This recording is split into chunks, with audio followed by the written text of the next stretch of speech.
वाजपेय शतानि च एकादशी कृतं द्विगुण फल प्रजायते।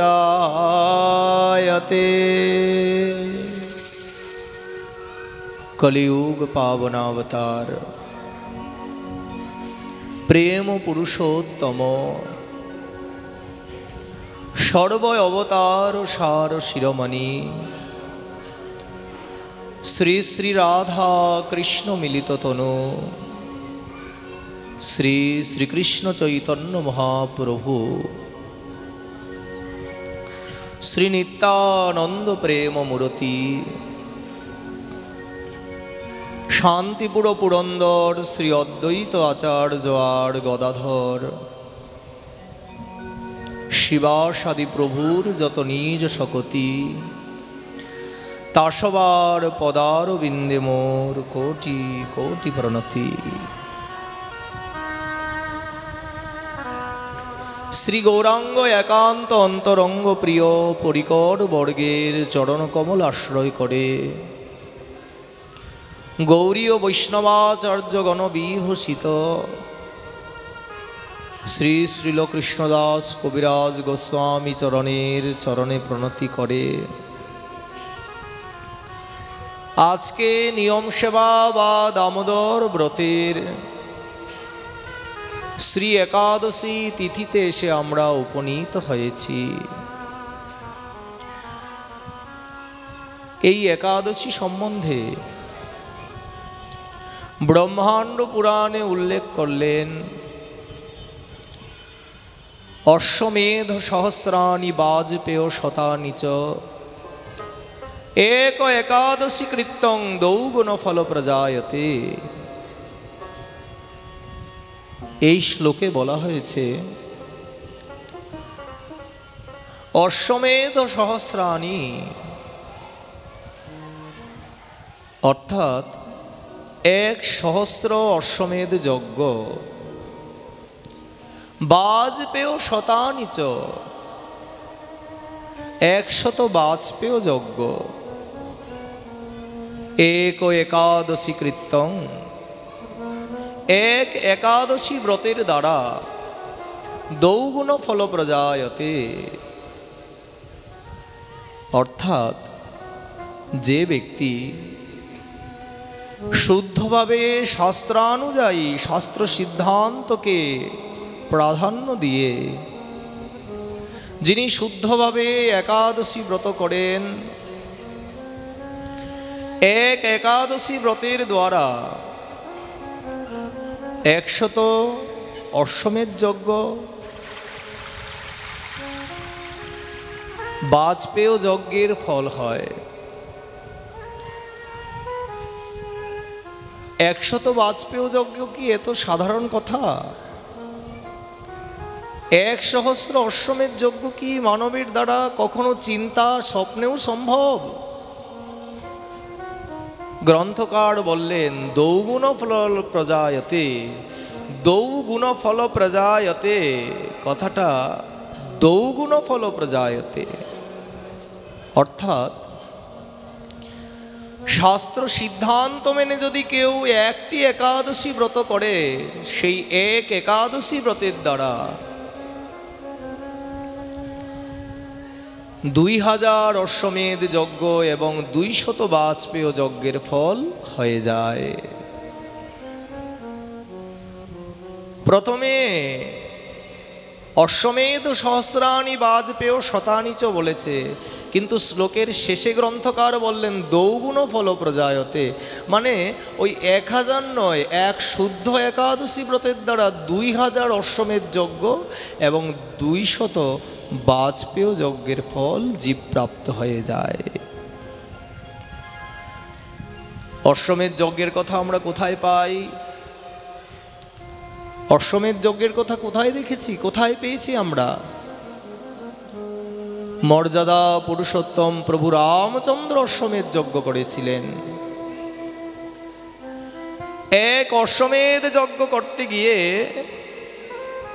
प्रभु रामचंद्रेर पर्यन्त हिमशिम खेते हयेछिलो। শেষ পর্যন্ত নিজের পুত্রের সাথে পর্যন্ত যুদ্ধ করতে হয়েছিল। কি প্রমাণ আছে কি না? তাহলে মর্যাদা পুরুষোত্তম প্রভু রামচন্দ্র উনি পর্যন্ত এই অশ্বমেধ যজ্ঞ করতে গিয়ে নড়বড়ে হয়ে গিয়েছিলেন।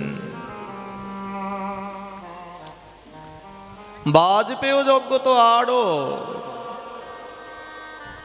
আরো সুকঠিন। মানবের দ্বারায় কি কখনো এই যজ্ঞ আদি করা সম্ভব হয়?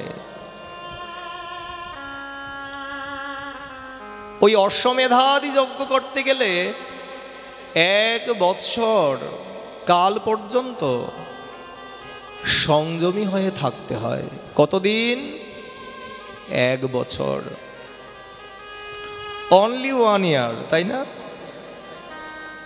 একদিনই সংযম করতে গেলেই তো ওরে বাবা মাথা ঘুরিয়ে যায়, শরীর কেমন অস্থির করে, আমার সুগার আছে, প্রেশার আছে। একদিনই সংযম করা যায় না, 1000 বছর সংযম। 1000 বৎসর একাহার, মৃত্তিকায় শয়ন, জাগতিক জগতের সমস্ত ভোগবিলাস থেকে নিজেকে এক পাশে গুটিয়ে রাখা। চিন্তা করলেই তো নিজেকে কিরকম কিরকম মনে হয়ে যায়।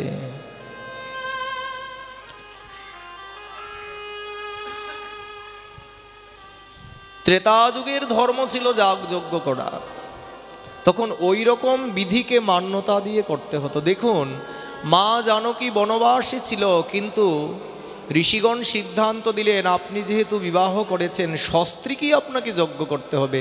তখন স্বর্ণ সীতা নির্মাণ করে অশ্বমেধ যজ্ঞের পাশে বসানো হয়েছিল। শাস্ত্রে লেখা আছে কি না? তাহলে মানবের দ্বারা কি ওই প্রকারের সংযমী হওয়া সম্ভব? আমরা ওগুলা চিন্তার মধ্যেও আনতে পারি না, আচরণে আনা তো অনেক দূরের কথা।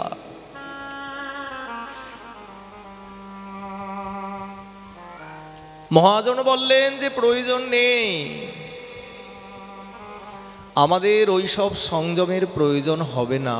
1 বৎসরব্যাপী সংযমের প্রয়োজনীয়তা নেই, অশ্বমেধ যজ্ঞেরও প্রয়োজনীয়তা নেই, বাজপেয় যজ্ঞেরও প্রয়োজনীয়তা নেই। মহাপ্রভু আমাদের যে করুণা করে গেছেন, সেই করুণাধি ধারায় সিক্ত হতে পারলেই তো 1 অশ্বমেধ 1 বাজপেয় নয়, কত শত কোটি অশ্বমেধ বাজপেয় যজ্ঞের ফল হয়ে যায়। আসিলেন গৌরহরি প্রেমের বাদর করি,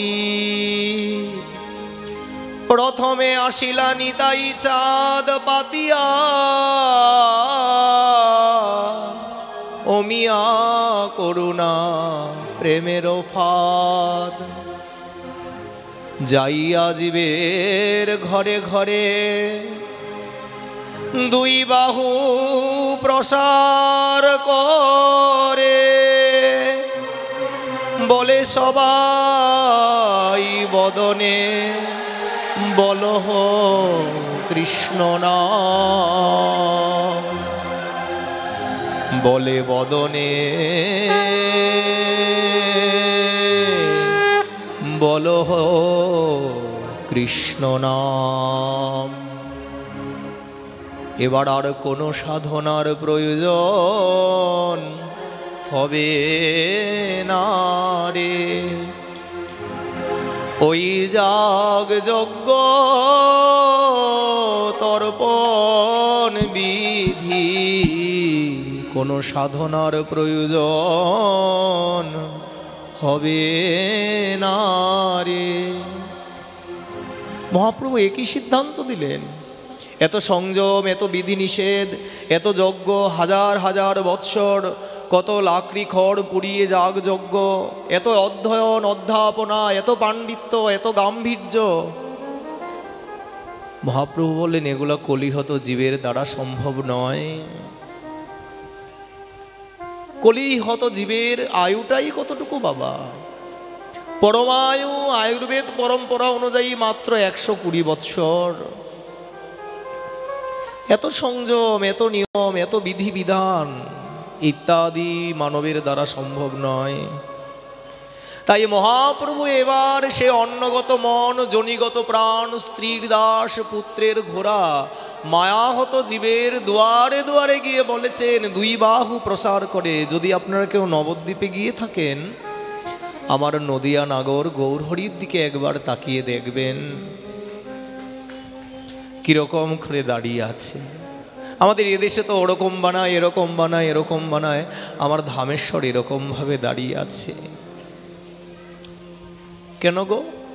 আমার গৌর ডাকে আয় আয়, নিতাই ডাকে আয়, এবার বিনামূল্যে তোরা ব্রজপ্রেম নিয়ে যা। মহাপ্রভু যখন কাশীতে গিয়েছিলেন হরিনাম নিয়ে, প্রকাশানন্দের উদ্ধত শিষ্যরা বলেছিল মহাপ্রভুকে দেখে, সন্ন্যাসী আপনি হরিনাম নিয়ে এসেছেন? আমার গুরুদেব প্রকাশানন্দ বলেছে, এই হরিনাম নাকি এই কাশী ক্ষেত্রে চলবে না। শ্রী চৈতন্য নামধারী সে মহা ঐন্দ্রজালী, কাশী ক্ষেত্রে না বিকাবে তার ভাবকালী। বলছে আপনার এই ভারী বুড়ি হরিনাম দিয়ে নাচিয়ে গাইয়ে জীব পাগল করা, এসব অন্য গ্রাম বাংলায় চললেও কাশী ক্ষেত্রে চলবে না। মহাপ্রভু প্রেমের মূরতি কেমন ছিল গো? ভাইরে ভাই গৌর আমার হেম কমলিয়া, হেমের গাছে প্রেমের রস যেন ঝরছে চুয়াইয়া। রাধারানীর ভাবকান্তি নিয়ে হেমময় তপ্ত কাঞ্চন বর্ণয় অঙ্গ, আর সে অঙ্গে যেন প্রেমের ধারা নিষ্ণাত হচ্ছে। স্বল্প ভাষ্য মধুরানন গৌরহরি সম্মুখে গিয়ে বললেন, আমার এই হরিনাম আমি এই কাশী ক্ষেত্রে দিতে পারবো না, তাই না? জানো, এই নামের বোঝা আমি অনেক দূর থেকে এই কাঁধে বহন করে নিয়ে এসেছি, অনেক ভারী ওজন তার। যদি আমি ন্যায্য মূল্যে বিক্রি করতে নাই বা পারি, আমি স্বল্প মূল্যে দিয়ে যাব। আর যদি দেখি স্বল্প মূল্যেও কেউ না নেয়, তাহলে আমি বিনামূল্যে এই প্রেম ধন দিয়ে যাব। আমি নিয়ে যাব না। ভববীরেন চিরবাঞ্ছিত যে প্রেম জগতে ফেলিলা ঢালি, ভববীরেন চিরবাঞ্ছিত যে প্রেম জগতে ফেলিলা ঢালি, আর কাঙালে পাইয়া খাইল নাচিয়া, বাজাইয়া করো তালি। ভববীরেন চিরবাঞ্ছিত যে প্রেম জগতে ফেলিলা ঢালি, কাঙাল পাইয়া খাইল নাচিয়া, এবার বাজাইয়া করো তালি। ধনীর ভাগ্যে তো কত ভালো ভালো জিনিস জুটে যায়, তাই না বাবা? ওমা, ধনীর ভাগ্যে অনেক ভালো ভালো জিনিস জুটে যায় গো। ধনীর অনেক ভালো বন্ধু হয়, ভালো খাবার জোটে, ভালো ঘর বাড়ি হয়। ধনীর পেছনে সবাই এসে লাইন লাগায়। কিন্তু জানেন, কাঙালের জগতে বন্ধু হয় না। কাঙালের কত বাসনা মনে উঠে, আবার কত বাসনা মনের মধ্যেই নির্মূল হয়ে যায়।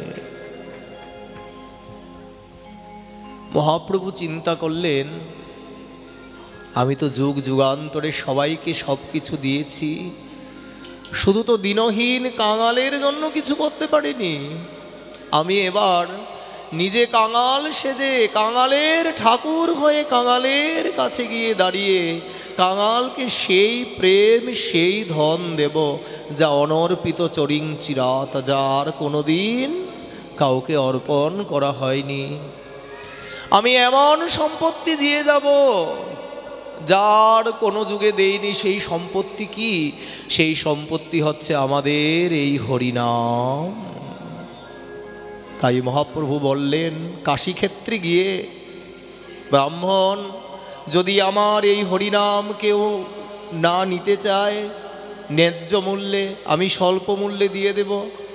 আর যদি স্বল্প মূল্যেও না নিতে চায় আমি বিনামূল্যে দিয়ে দেব। প্রয়োজনে কলিহত জীবের দ্বারে দ্বারে গিয়ে যেচে যেচে সেই নাম বিলায়ে দেব।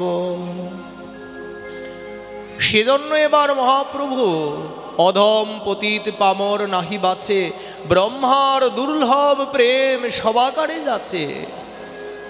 এবার ঘরে ঘরে গিয়ে নাম প্রেম দিয়ে এসেছেন।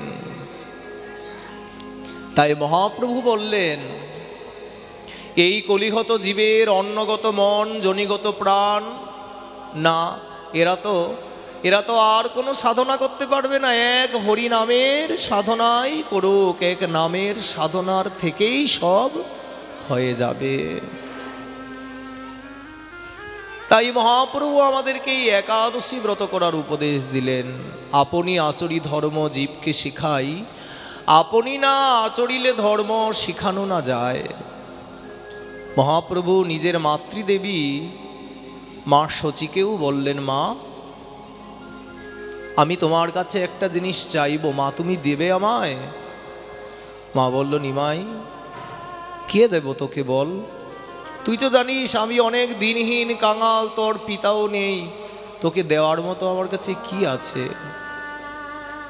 বলল, মা তোমাকে একটা কথা দিতে হবে। কি কথা? মা সামনের থেকে যে একাদশী তিথি উপনীত হবে, তুমি ওই একাদশী তিথি থেকে একাদশী ব্রত করা প্রারম্ভ হবে।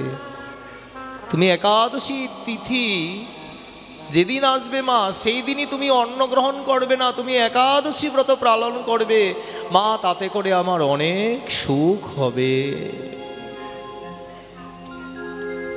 আমরা এই যে হরিনাম করি, ভজন করি, কীর্তন করি, তিলক পড়ি, মালিকা পড়ি, প্রসাদ পাই, তাতে করে আমি কতজনের শত্রু হয়ে যাই চিন্তা করে একবার দেখো তো। আমি ভক্ত হলে আমায় কেউ ভালোবাসে না। আমি ভক্ত হলে আমাকে নিয়ে নিন্দা হয়, চর্চা হয়, সমালোচনা হয়, আমি সকলের চোখের যেন কুদৃষ্টি হয়ে যায়। বলছি তাতে আমার কিছু যায় আসে না।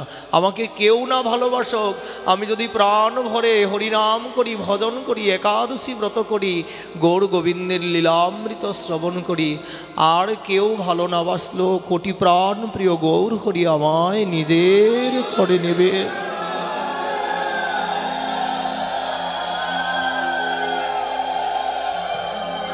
আমার প্রাণ গৌর হরি আমায় আপন করে নেবেন। এই জগতের সাথে আমার সম্পর্ক লিখে কি লাভ বাবা? যাদের সাথে কয়েকদিনের পরিচয় হয়েছে আবার শেষও হয়ে যাবে, যার সাথে আমার জন্ম জন্মান্তরের সম্বন্ধ, তার সুখের জন্য আমাকে সব কিছু করতে হবে। এই জগতের সুখের জন্য কোনো কিছু করে কেউ কোনোদিন বড় হয়নি আর হবেও না। গ্রন্থকার কি বলেছিলেন? দৌগুণ ফল প্রজায়তে এক একাদশী কৃত্যং, এক একাদশী ব্রতের দ্বারা দ্বিগুণ ফল প্রাপ্ত হওয়া যায় যদি শাস্ত্রীয় সিদ্ধান্ত অনুযায়ী শুদ্ধভাবে একাদশী করা হয়। আমার পরম গুরুদেব শ্রীল প্রভুপাদ তিনকড়ি গোস্বামী মহারাজ উপদেশ করেছিলেন, আমি আমার শ্রী গুরুদেবের মুখে তা শ্রবণ করেছি। দাদুগুরু বলতেন, ওনার কাছে যখনই কেউ আসতেন উনি ব্রজবনের বিভিন্ন কাননে কাননে ভজন করেছে, ওনার নাম সকলেই চিনেন। এক নামেই সকলে ওনাকে জানেন। দাদুগুরু মহারাজ বলেছে, ওরে আমার কাছে এসে বসে থেকে কি লাভ হবে বল। দাদু মহারাজ রাত্রি 2টা থেকে ভজন প্রারম্ভ করতেন, পরদিন বিকেল 4টা পর্যন্ত উনি ভজন করতেন। কোনো দিন 5টাও বেজে যেত। চিন্তা করা যায়, রাত্রি 2টা থেকে ভজনের আসনে বসতেন, পরদিন বিকেল 5টা পর্যন্ত উনি ভজন করতেন। কত ভক্ত এসে ওনার সাথে একটু কথা বলার জন্য, ওনার চরণ রজ নেওয়ার জন্য বসে থাকতো।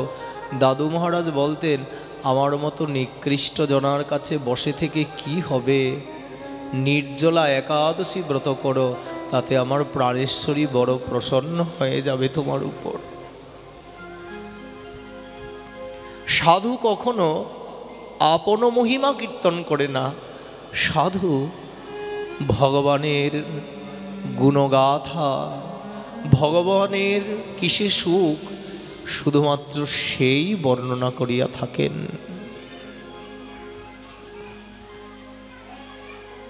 জানেন, শাস্ত্রে 3 প্রকারের একাদশীর কথা বলেছেন। একাদশী, মধ্যম একাদশী এবং উত্তম একাদশী।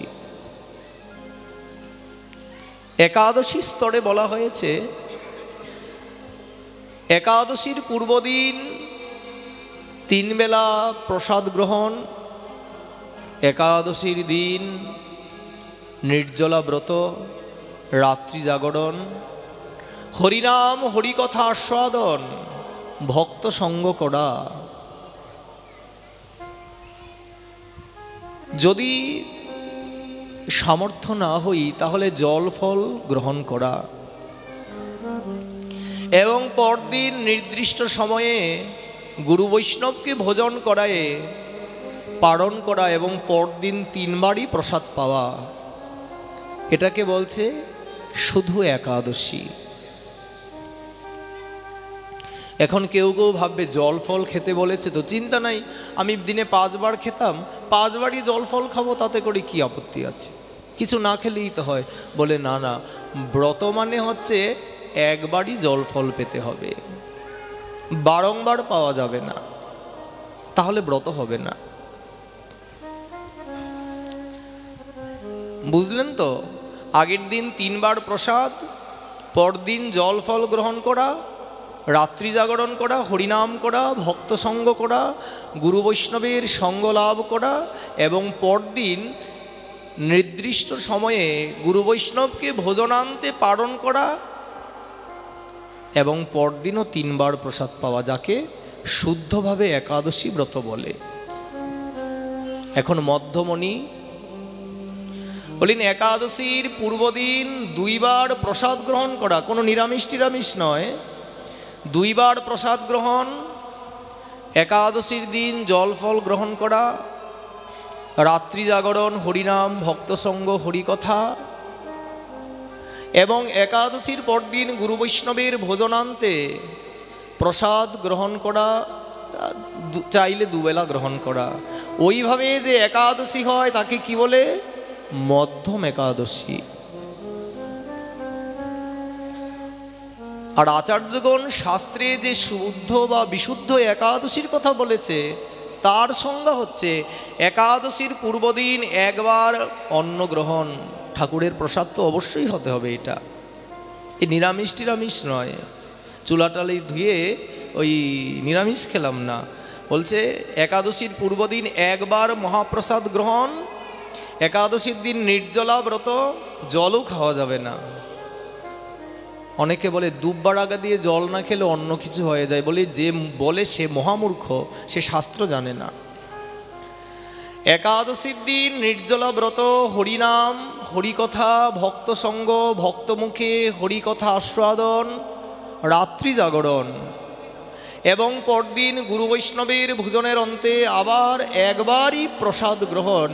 এইভাবে যে একাদশী ব্রত হয় তাকে বলা হয় শুদ্ধ একাদশী ব্রত। এখন আপনারা চিন্তা করে দেখুন কে কোন পর্যায়ে একাদশী করছেন।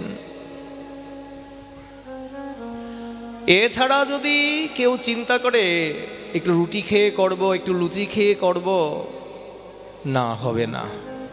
তাহলে শাস্ত্র সিদ্ধান্ত অনুযায়ী তার একাদশী সঠিক হলো না। কোথাও এরকম সিদ্ধান্ত দেওয়ার পর একজন ভক্তমা আমার কাছে এসে বলল, বাবা জানেন আমি সব মানি, একাদশীটা নির্জলাও করি, শুধু একটু পান খাই, বুঝলেন তো, এই পান ছাড়া থাকতে পারি না, মাথা ধরে যায় তো, এই 2-3 খিলি খেলেই হয়ে যায়, আমার একাদশী হয় তো। আমি চরণে প্রণাম করে বললাম, মা বড়জনকে নাকি উপদেশ দিতে নাই, কিন্তু ধর্মামৃত উপদেশ দিতে নিষেধও নাই, মা আপনার একাদশী হয় না। বলি কেন? বলি আপনি পান খান, পান হচ্ছে নেশা, নেশা খেলে কি করে একাদশী হবে? আরেকজন এসে বলেছিল এরকমই, আমার আর কিছু লাগে না, একটু চা পাতা আমি ফুটায়ে খাই না বাবা, একাদশী তো, চুলার জিনিস কিছুই খাই না, মানে জলের মধ্যে 2টা চা পাতা দিয়ে প্রচণ্ড রৌদ্রের মধ্যে দিয়ে রাখি, ওই জলটা গরম হলে খেয়ে নি বাবা, আমারটা হয়তো। হ্যাঁ, বলি শাস্ত্রে লিখিনি বাবা, আমি কি বলবো বলেন, আমি তো আর ভগবান নই যে আপনার বিলটা পাস করে দেব 2টা সিল সই দিয়ে, না বাবা, শাস্ত্রে এরকম কোনো সিদ্ধান্ত দেয়নি যে ওই যে চা পাতা জলের মধ্যে দিয়ে খেয়ে আপনার একাদশী হয় না বাবা।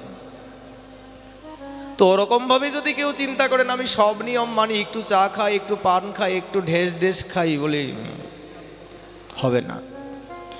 মহাজন গতস্য স্বপন্থাবলম্বন, আমাদের আচার্যগণ যেই পথে গমন করেছেন আমাদেরকে সেই পথই অবলম্বন করতে হবে, আমার নিজের কোনো সিদ্ধান্ত জ্ঞাপন করা চলবে না।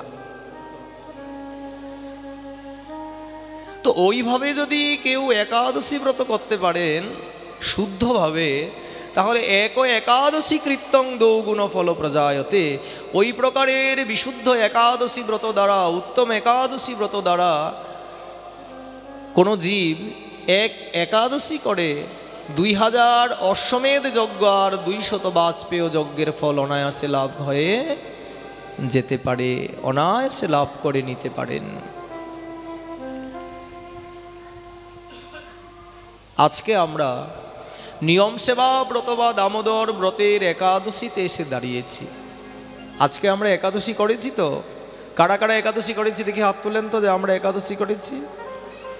আচ্ছা, অনেকেই করেছে। তো আজকে একাদশী ব্রতের কি নাম? এটা কি শুক্লপক্ষের একাদশী না কৃষ্ণপক্ষের একাদশী? হ্যাঁ, অনেকে আবার বলে আমরা কৃষ্ণপক্ষের একাদশী করি না, শুক্লপক্ষেরটা ভালো। ওরি, এত সিদ্ধান্ত কে দেয় বাবা? কোথায় লেখা আছে গো? আবার অনেকে কি বলে জানো, আমরা তো 3 দিন নিরামিষ খেতে পারি না বাবা। আমরা এক জায়গায় গিয়েছি, ওখানে 2-3 জন বৃদ্ধ প্রসাদ বুঝি ভক্ত আছে আর ভক্ত নেই।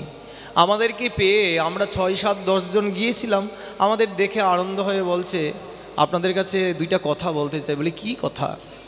বলে আমাকে ইয়ানো তো একাদশী করেন, কিয়াল্লাই করেন না, 2-1 গা কইলেও এই হেতারা 3 দিন নিরামিষ খায় না। কেন খায় না বাবা? এই হেতা করে কিয়ায় কইছে যে সদবা মায়েরা যদি 3 দিন খায় তো হেতাগো নাকি স্বামী মরে যায়, বুঝলেন তো? ওই ভাষা দিয়েই কথা বলছে, জানি না ওটা কোন অঞ্চলের ভাষা। কোন অঞ্চলের গো? আই হেতা গয়ানো ন যায়ুম, ওই 23 দিন পাঠ আছে আমাদের ওখানে।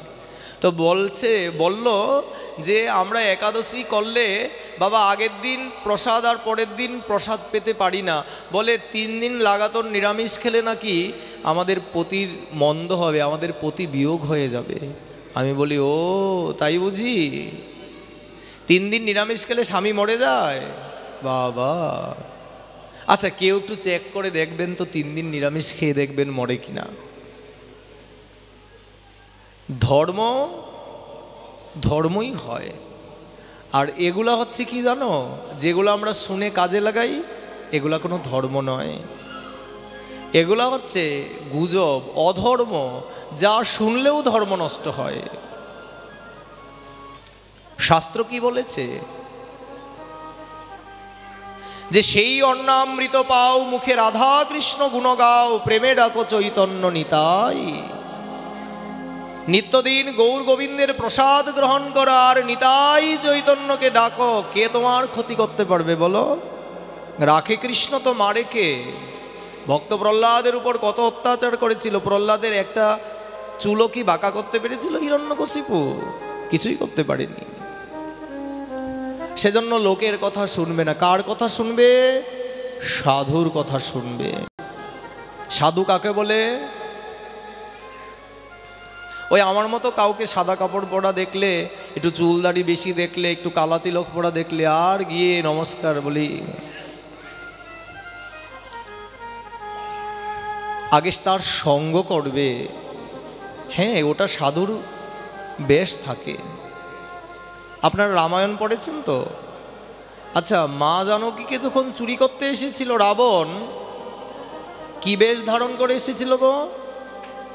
হ্যাঁ, কিন্তু তার উদ্দেশ্যটা কি হরিনাম প্রচার করা ছিল?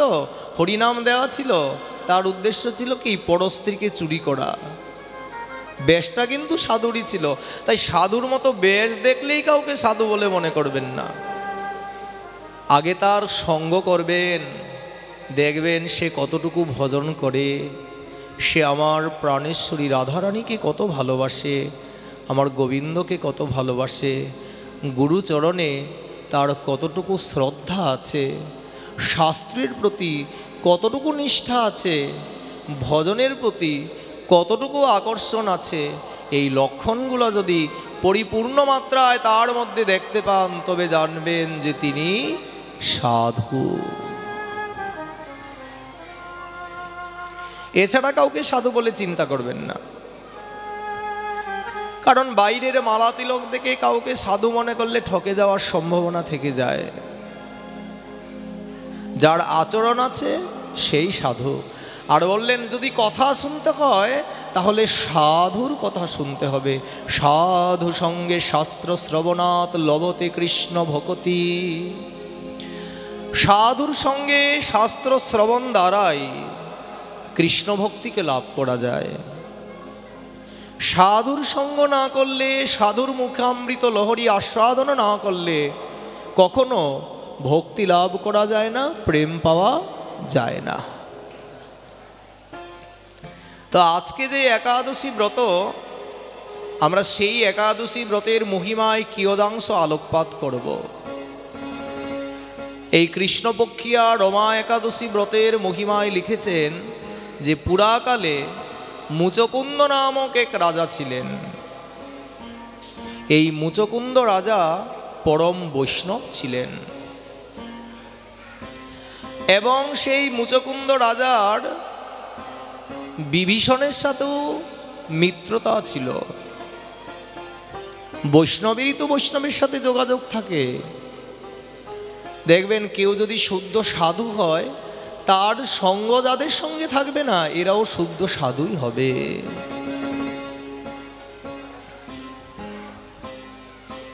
তো এখন মুচকুন্দ রাজার যে কন্যারত্ন ছিল, তাকে এক রাজপুত্রের সহিত বিবাহ দিয়েছেন। কন্যারত্নের নাম ছিল চন্দ্রভাগা। মুচকুন্দ রাজা ছিলেন, কিন্তু ওনার রাজ্যে নিয়ম ছিল, ওনার রাজ্যে সকলকে একাদশী ব্রত করতে হবে এবং একাদশীর দিন যদি কারোর বাড়িতে কোনো অতিথিও আসে, সেই অতিথিকেও একাদশী ব্রত করতে হবে। এমনকি সেদিন ওই রাজ্যের পশু পাখিকেও কেউ পঞ্চশস্য দিতে পারবে না।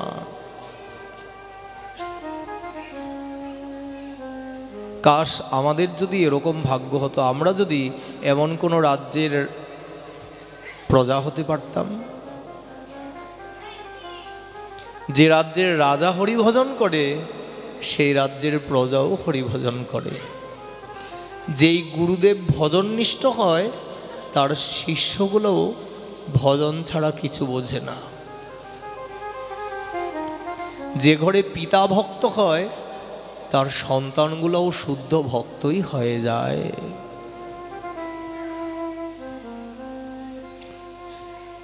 মুচকুন্দ রাজা সকলকে সেই একাদশী ব্রতের উপদেশ করতেন। এমনকি একাদশী ব্রতের পূর্বদিন উনি ঢেরোড়া পিটিয়ে সবাইকে ঘোষণা দিয়ে দিতেন যে কালকে একাদশী ব্রত সবাই যেন সাবধান হয়, কোনো পশু পাখিকেও যেন পঞ্চশস্য প্রদান না করে। তো সেই মুচকুন্দ রাজার কন্যারত্নকে যার কাছে বিবাহ দিয়েছিলেন তিনি সেরকম ধার্মিক ছিলেন না।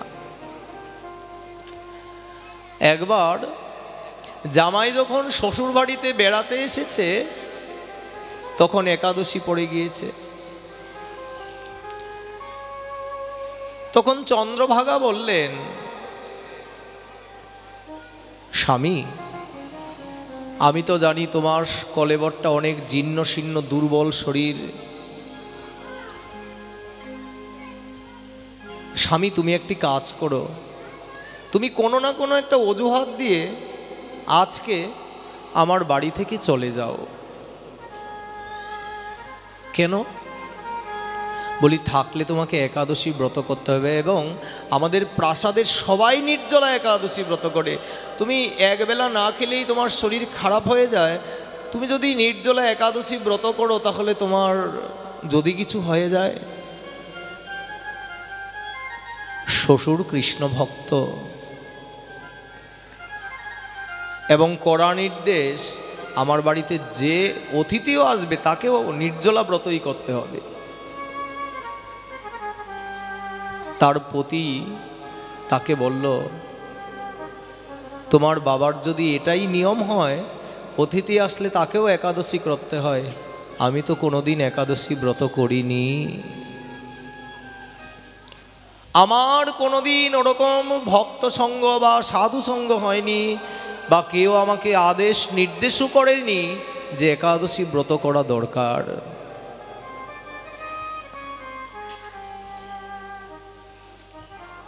যেহেতু আমি তোমার বাবার মুখে শুনেছি যে একাদশী ব্রত করতেই হবে, তাহলে আমিও সেই নির্জলা একাদশী ব্রতই করব। বলল, তোমার শরীর ভালো নয়, যদি তোমার শরীর খারাপ হয়, বলি এই একাদশী ব্রত করতে গিয়ে যদি আমার প্রাণও চলে যায় তাতেও আমার কোনো আপত্তি থাকবে না। মনে এতটুকু আনন্দ নিয়ে তো প্রাণ ত্যাগ করতে পারবো যে আমি নির্জলা ব্রত করে প্রাণ ছেড়েছি। এই জগতে কতই তো সাধু বৈষ্ণব দেখা যায়, কত নাম করে, কত ভজন করে, কত কীর্তন করে, কিন্তু এরকম সাধু খুবই বিরল দেখা যায় যারা নির্জলা একাদশী ব্রত নিয়ে প্রাণ ছেড়ে দিয়েছে। কত ভজন কীর্তন করা, কত ভগবত উপদেশ দেওয়া সাধুই দেখা যায়, কিন্তু এরকম সাধু খুবই বিরল যার হরিনাম কৃষ্ণ নামের মধ্যে দিয়ে প্রাণ চলে যায়।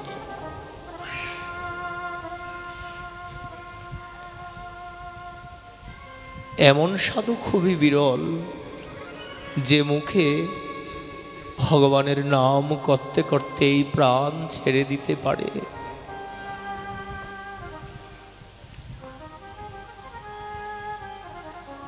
চিন্তা করে দেখো তো, সে জীবনে কত সুখী, যে ভগবানের ভজন আজীবন করেছে,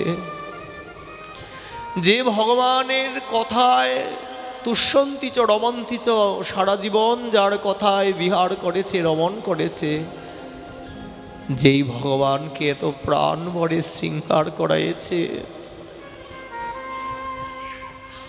যে ভগবানের এত আদর করে সেবা করেছে, যে ভগবানকে নিজের প্রাণাধিক ভালোবেসেছে, যেদিন প্রাণটি চলে যাবে সেদিন যদি তার চিন্তা করতে করতে, তার নাম নিতে নিতে এই প্রাণ ছাড়া যায়, জীবনে তার চাইতে আর বড় প্রাপ্তি কি হতে পারে? জীবনে এর চাইতে আর বড় কোনো প্রাপ্তি হতে পারে না।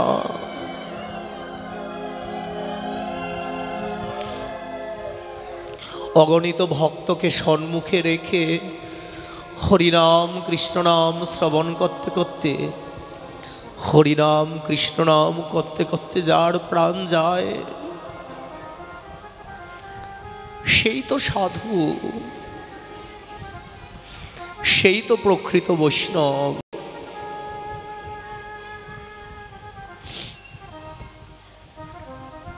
আমার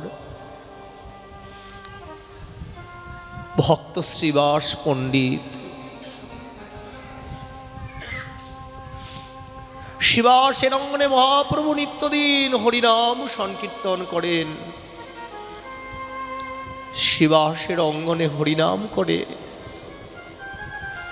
প্রভু যেই সুখ পায়, আর অন্যত্র কোথাও হরিনাম করে প্রভুর সেই প্রকারের সুখ হয় না।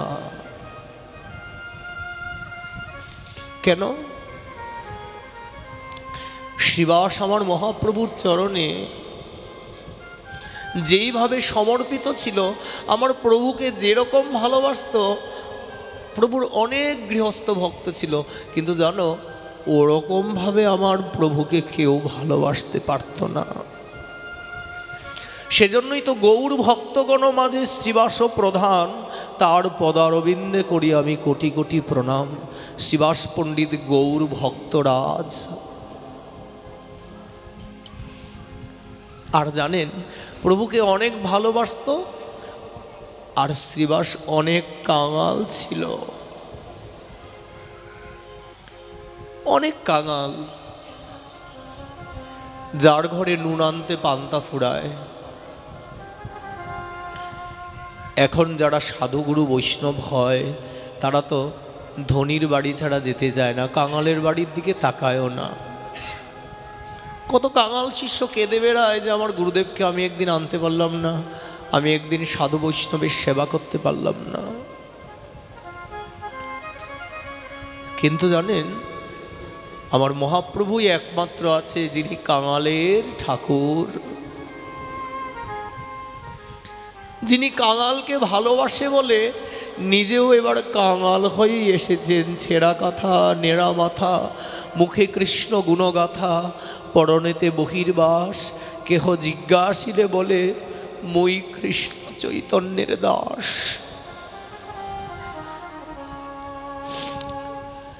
প্রভুর ছেঁড়া কথা, নেড়া মাথা, প্রভুর অনুগামীদের জিজ্ঞেস করলে তারা বলে আমি ওই কৃষ্ণ চৈতন্যের দাস। ইনি এবারে নিজে কাঙালের ঠাকুর, তাই নিজে কাঙাল সেজে এসেছেন। কেন বাবা? আচ্ছা, উনি কাঙালের ঠাকুর, কিন্তু ওনার কাঙাল সেজে আসার কি প্রয়োজন ছিল? আচ্ছা, কাঙালের কাছে যদি একজন ধনী মানুষ এসে দাঁড়ায়, কাঙাল কি তার মনের দুইটা কথা তার কাছে বলতে পারবে বাবা? কাঙালের হৃদয়ে যে কি প্রকারের দুঃখ উদিত হয় আর নষ্ট হয়ে যায়, সেটা কিন্তু একজন ধনীকে দেখলে তার কাছে ব্যক্ত করতে পারবে না। যদি কাঙালের কাছে একজন কাঙাল এসে দাঁড়ায়, কাঙাল তখন তার মনের সব কথা তাকে ব্যক্ত করে বলতে পারে। আমার মহাপ্রভু এবার কাঙাল হয়ে এসেছে কেন জানেন? কাঙালের ঘরে যাওয়ার জন্য, কাঙালকে কোল দেওয়ার জন্য, কাঙালকে হৃদয়ে ধরে সেই ব্রজ বৃন্দাবনের অসমর্থ মিলন মাধুরী ব্রজ প্রেম দেওয়ার জন্য, সেই ব্রজ প্রেমের মাধুরী, ব্রজ প্রেমের স্পর্শ দেওয়ার জন্য এবার ইনি কাঙাল হয়ে এসেছেন। গৌর আপনি কাঙাল, গৌর আপনি পাগল, বলে হরি বল, জগৎ পাগল করে, তার নাম লইয়া নাচিয়া গাইয়া কত জীব পাগল হইয়া চলে। আরেকটা বিশেষ মহিমা কি জানো? আরও কোটিপতি, আরও গগনস্পর্শী ধনীও যদি আমার গৌরের নাম করে, কোনো ভাগ্যে যদি ওরকম ধনীরও আমার গৌর নামে রুচি হয়ে যায়, বাবা জানো, সে আরও ধনী থাকলেও সেও ধীরে ধীরে আমার গৌরের স্পর্শ পেয়ে সেও কাঙাল হয়ে থাকতেই ভালোবাসে। আরও কোটিপতি থাকুক, সেও যদি আমার গৌরাঙ্গের করুণা পায় সেও কাঙাল হয়ে যায়। তারার এই ধন সম্পত্তি ভালো লাগে না। রঘুনাথ দাস গোস্বামী, তার পিতার কত লক্ষ টাকার জমিদারি ছিল, বাৎসরিক আয় 12 লক্ষ টাকা। আজ থেকে 550 বৎসর আগে তাদের মাসিক আয় ছিল 1 লক্ষ টাকা। আপনারা হয়তো হাসবেন, 1 লাখ টাকায় কি হয়? বলি চিন্তা করে দেখুন, আজ থেকে 20 বৎসর আগে স্বর্ণের ভরি ছিল মাত্র 5000 টাকা। আজ থেকে 40 বৎসর আগে সোনার ভরি ছিল 150 টাকা, 200 টাকা। আর আজ থেকে 550 বৎসর আগে তাদের মাসিক আয় ছিল 1 লক্ষ টাকা। তাহলে চিন্তা করে দেখুন কীরকম ধনী ঘরের ছেলে ছিল আমার রঘুনাথ দাস। যেদিন থেকে গুরুদেবের মুখে হরিনাম শুনলেন, নামাচার্য ঠাকুর হরিদাসের দর্শন পেলেন, সেদিন থেকে ওই হিরণ্য গোবর্ধন জমিনদারের পুত্র রঘুনাথের হৃদয়ে চূড়ান্ত বৈরাগ্য স্পর্শ করল। উনিও এত ধনীর ঘরে সন্তান হয়ে কাঙাল হয়ে সারাটা জীবন কাটাবেন, সেই সংকল্পটা নিয়েছিল। কাঙালের ঠাকুরের কৃপা পেতে গেলে ওমা কাঙাল হতে হয়, ধনী হয়ে কাঙালের ঠাকুরের কৃপা পাওয়া যায় না।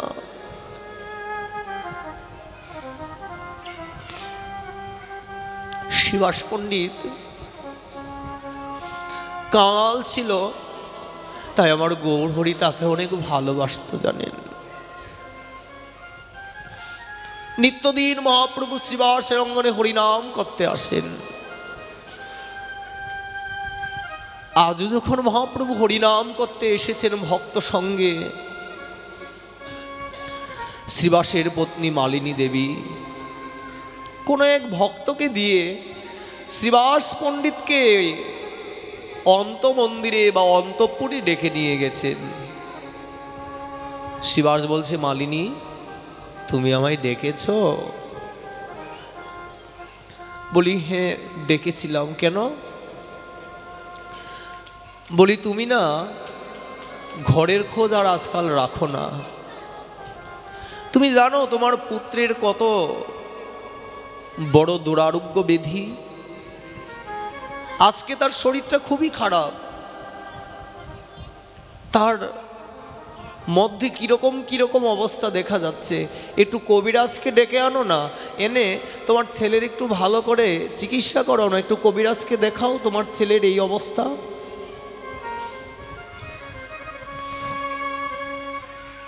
শিবাস পণ্ডিত বললেন, মালিনী মালিনী তোমার কি আমার গৌরহরির চরণে বিশ্বাস নেই? তোমার কি আমার মহাপ্রভুর চরণামৃতে বিশ্বাস নেই মালিনী? তুমি জানো না অকাল মৃত্যু হরণং, জানো না চরণামৃত পানের মন্ত্র সর্ববেদি বিনাশনং? এই চরণামৃত পান করলে অকাল মৃত্যু বারণ হয়ে যায়, সর্বপ্রকারের বিধি নাশ হয়ে যায়। মালিনী আমার ঘরে মহাপ্রভুর চরণামৃত আছে। আর মালিনী তুমি ওই চরণামৃত থাকতে আবার তোমার ছেলেকে কবিরাজ দেখানোর কথা বলছো? মালিনী সেই চরণামৃত নিয়ে তোমার ছেলের মুখে দাও, দেখবে সে ভালো হয়ে যাবে। আর মালিনী যদি তার চলে যাওয়ার সময় হয়ে যায়, তাহলে জগতের কোনো ঔষধই তাকে আর ধরে রাখতে পারবে না।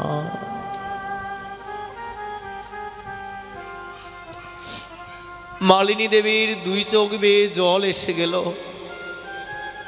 বুকটা ফেটে যাচ্ছে, আমি কার কাছে দুঃখের কথা বললাম। কিন্তু মালিনী দেবীও আমার গৌরকে অনেক ভালোবাসতেন গো।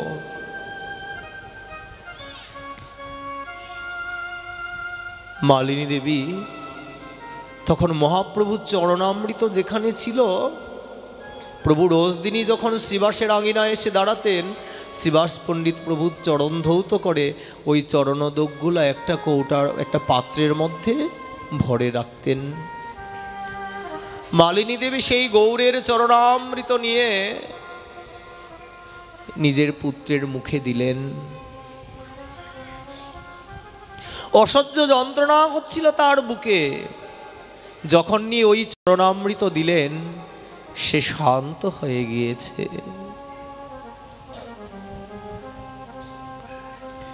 শ্রীবাস পণ্ডিত কীর্তনে চলে গিয়েছেন, বহিরাঙ্গনে কীর্তন হচ্ছে, অসংখ্য ভক্তের প্রেমাশ্রু বইছে। শ্রীবাস অঙ্গনের কীর্তন শুধু কীর্তন নয়, আমার গুরুদেব বলতেন শ্রীবাস অঙ্গনে হতো প্রেম সংকীর্তন। সকলের নয়নেই ধারা, সকলের মন শুধু গৌরগত, গৌর ছাড়া তাদের হৃদয়ে আর কিছু নাই। শ্রীবাস আমার মহাপ্রভুকে দেখে প্রভুর সেই নয়ন ভৃঙ্গ, প্রভুর সে আকর্ণ বিস্তৃত নয়ন, মুখপদ্ম মাধুরী মহাপ্রভুর বদনের দিকে এমন করে তাকায় আছে জানো, মনে হয় কোনোদিন বুঝি প্রভুকে দেখে নাই। যারা ভক্ত হয় তারা অমনভাবেই দর্শন করে।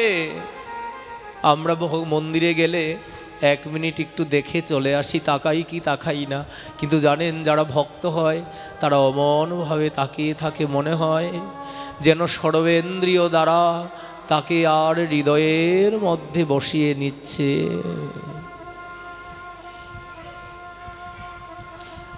শ্রীবাস অমন করে আমার গৌরের মুখখানা দেখছে আর মনে মনে ভাবছে, এই মুখ দেখলেই তো সব ভুলা যায়, এই মুখ দেখলেই সব কিছু ভুলে থাকা যায়।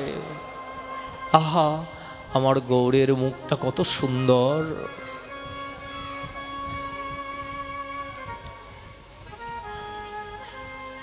ঠিক সেই সময়, যেই সময় শ্রীবাস গৌরহরির বদন কমলের মাধুর্য আস্বাদন করছে, বহিরাঙ্গন থেকে একটা চিৎকারের ধ্বনি যেন শ্রীবাসের কর্ণে গিয়ে ঢুকল। অন্তঃপুর থেকে চিৎকার, এই অঙ্গনের বাইরে তো, তাই এটা বহিরাঙ্গন বলা হয়েছে।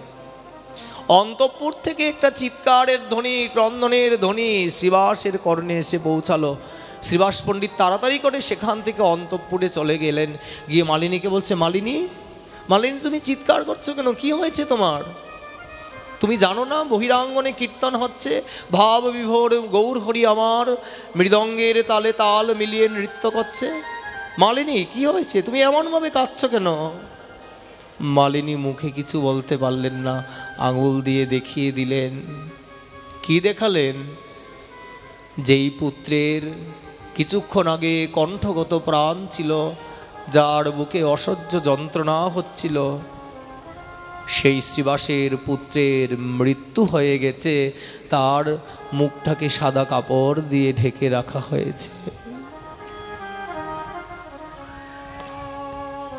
যে মায়ের সম্মুখে তার ছেলের প্রাণ চলে যায়, কোনো মায়ের সম্মুখে যদি তার পুত্রের মৃত শরীরকে শোয়ায়ে রাখা হয়, তখন সেই মা জানে ওই পরিস্থিতিটা তার কাছে কেমন হয়।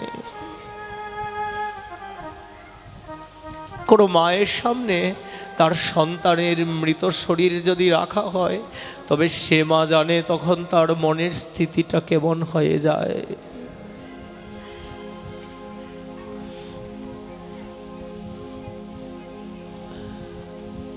মালিনী দেবীর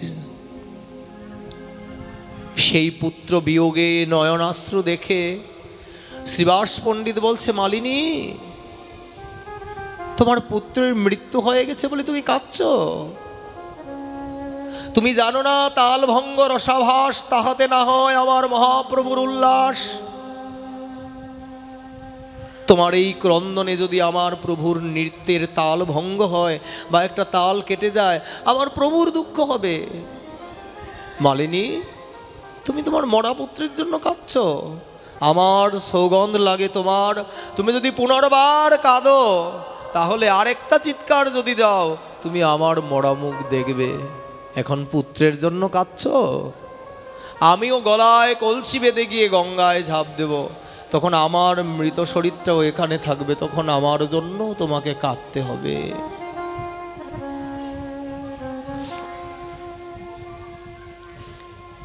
এই কথা শুনে মালিনী স্তব্ধ হয়ে গেলেন। শ্রীবাস পণ্ডিত বলছে, মালিনী, মৃতপুত্রের জন্য কেঁদে কি হবে? কাঁদলে কি তোমার মরা পুত্র তোমার কাছে ফিরে আসবে? তার আয়ু শেষ হয়েছে, সে মরে গেছে। মালিনী, যদি তোমাকে কাঁদতেই হয়, যদি তোমাকে কাঁদতেই হয়, গৌর বলে কাঁদো, নিতাই বলে কাঁদো। মালিনী, তুমি যদি গৌর বলে কাঁদতে পারো, তুমি যদি গৌর বলে কাঁদতে পারো, আমার গৌর ঘড়ি তোমার আঙ্গিনা ছেড়ে কোনো দিন কোথাও যাবে না। যে গৌর বলে কাঁদে রে, সেই তো গৌর পায় রে।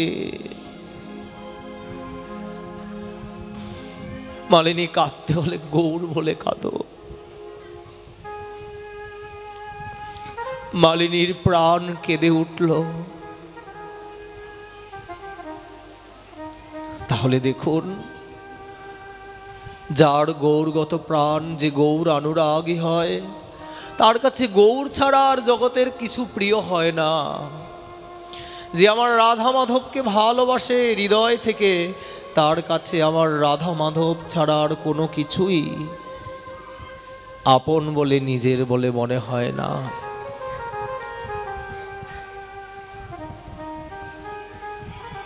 সেই প্রাণবল্লভকে ভালোবাসতে গিয়ে যদি প্রাণও চলে যায়, সেটাকে অনেক গর্বের বলে মনে হয়।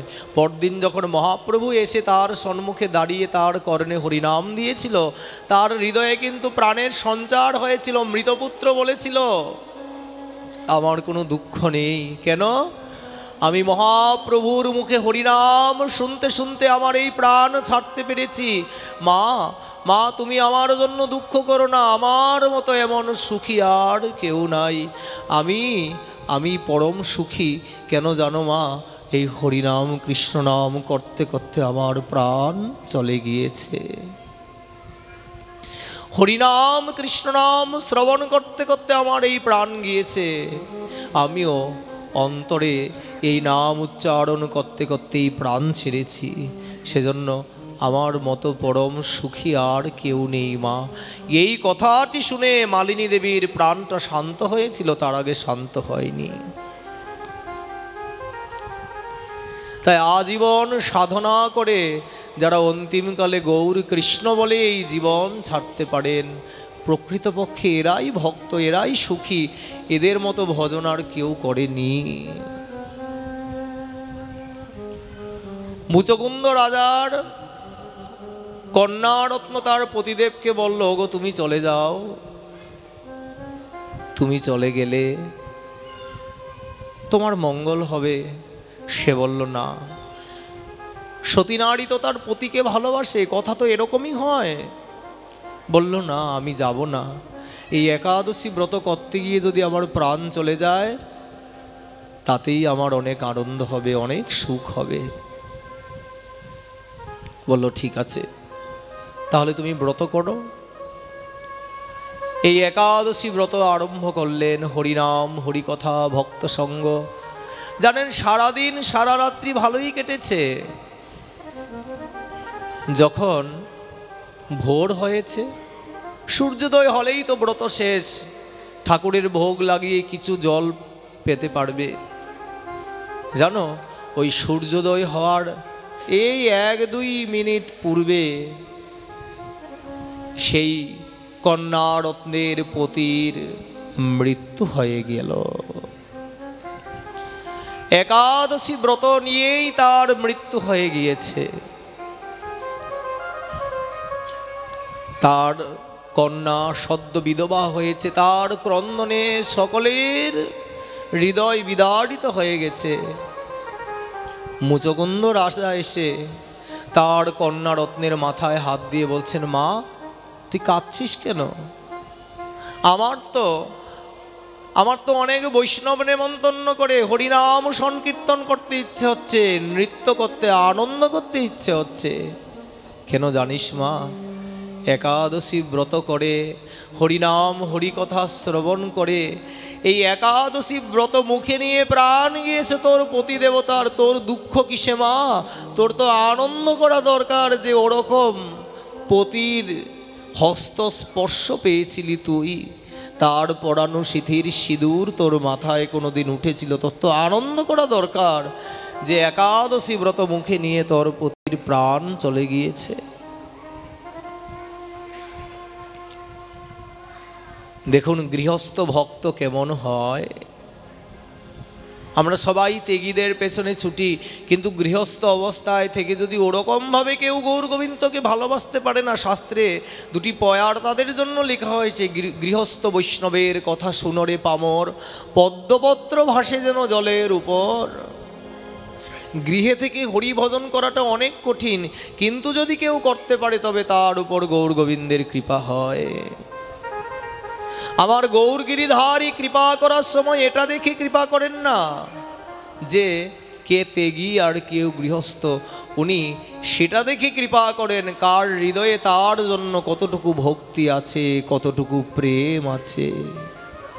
উনি প্রেমের ভুকা, প্রেমাত কৃষ্ণ প্রজায়তে, প্রেম থেকেই কৃষ্ণ প্রাপ্তি হয়। যার হৃদয়ে প্রেম নাই সে কখনো কৃষ্ণ প্রাপ্তির অধিকারী হতে পারে না। মুচকুন্দ রাজার কন্যা রত্নের পতিদেবতার বিয়োগ হয়ে গেল। শ্বশুরমশাই কি করলেন জানেন? শ্বশুরমশাই মেয়ের জামাতাকে কেন্দ্র করে শত শত বৈষ্ণব নিমন্ত্রণ করলেন এবং তাদের অধরামৃত তার জামাতার নামে নিবেদন করে দিলেন। আহা!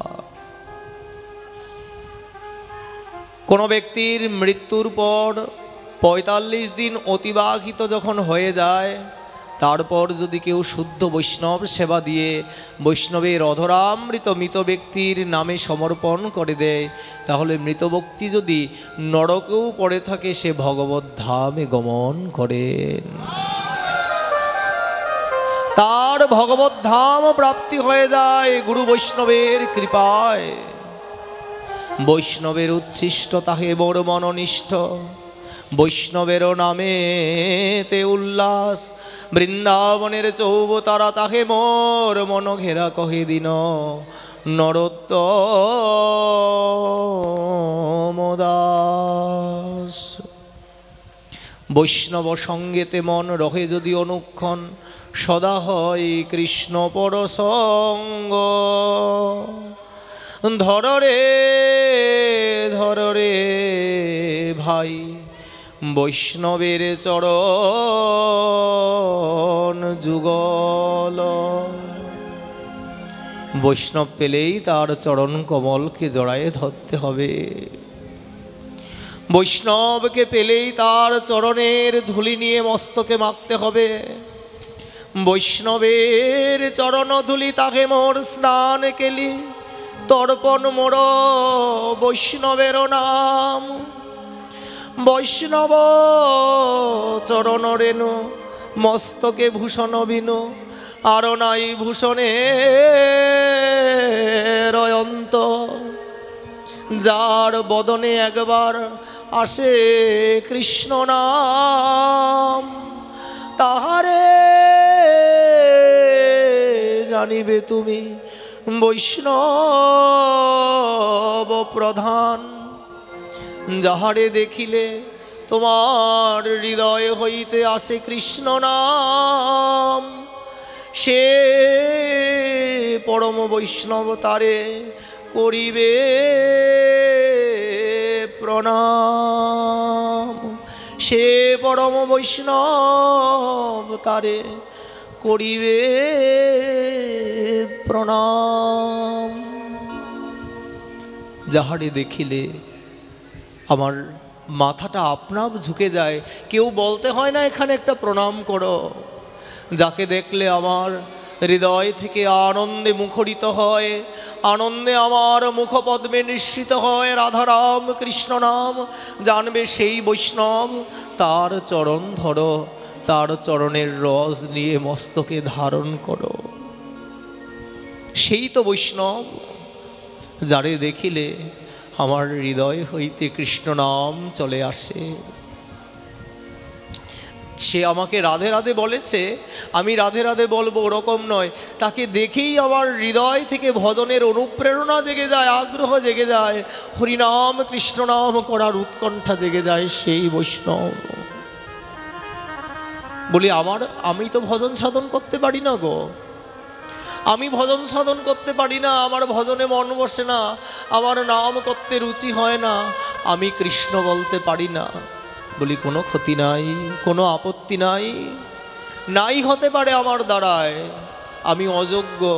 কিন্তু যারা বলতে পারে তাদের চরণটি ধরে বসে থাকলে, তাদের চরণের কৃপায় আমি এই ভবসিন্ধু পার হয়ে গৌর গোবিন্দের পদারবিন্দকে প্রাপ্ত হয়ে যেতে পারবো। যদি তাদের কৃপা হয় তবেই হয়ে যাবে।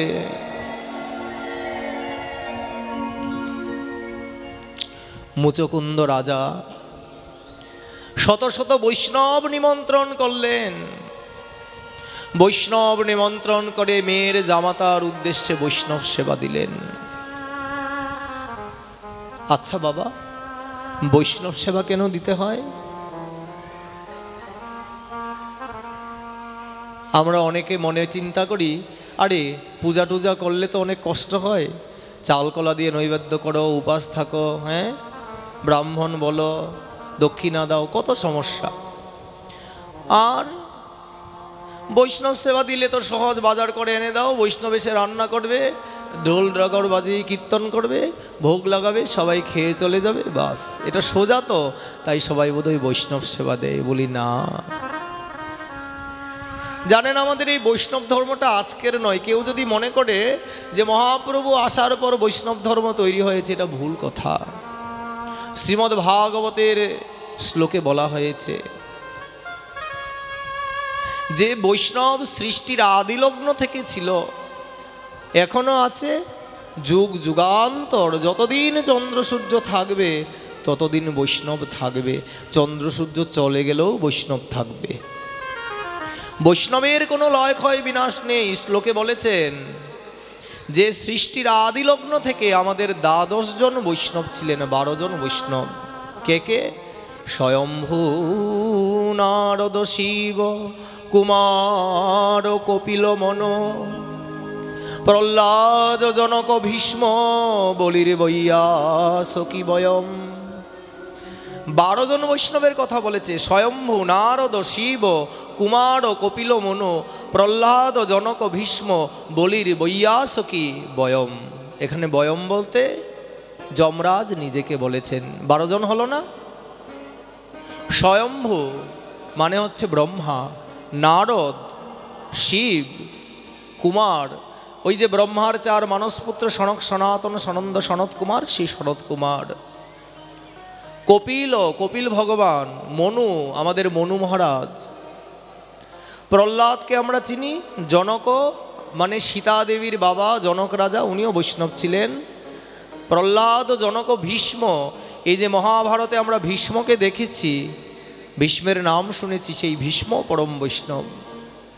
বলির বৈয়াসকি, বলি মানে বলি রাজা, বৈয়াসকি হচ্ছে ব্যাসদেব। আর বয়ম শব্দে যমরাজ নিজেকে বলছে আমি। এই 12 জন বৈষ্ণব, এরা সৃষ্টির আদিলগ্ন থেকে ছিল। কেউ যদি চিন্তা করে ইদানিং কলিতে 550 বছর আগে থেকে বৈষ্ণব সেবা শুরু হয়েছে, না না, ওটা ভুল সিদ্ধান্ত।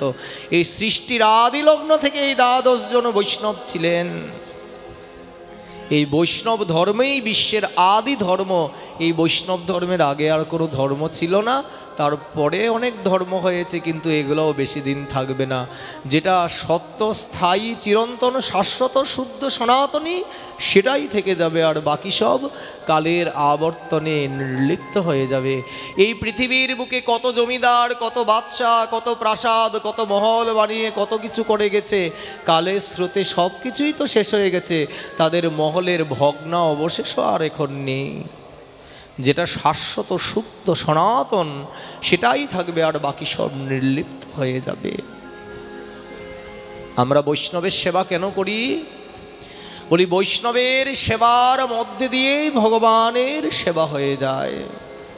বৈষ্ণব হৃদয়ে গোবিন্দের নিয়ত বিশ্রাম, গোবিন্দ কহেন মম বৈষ্ণব পরাণ।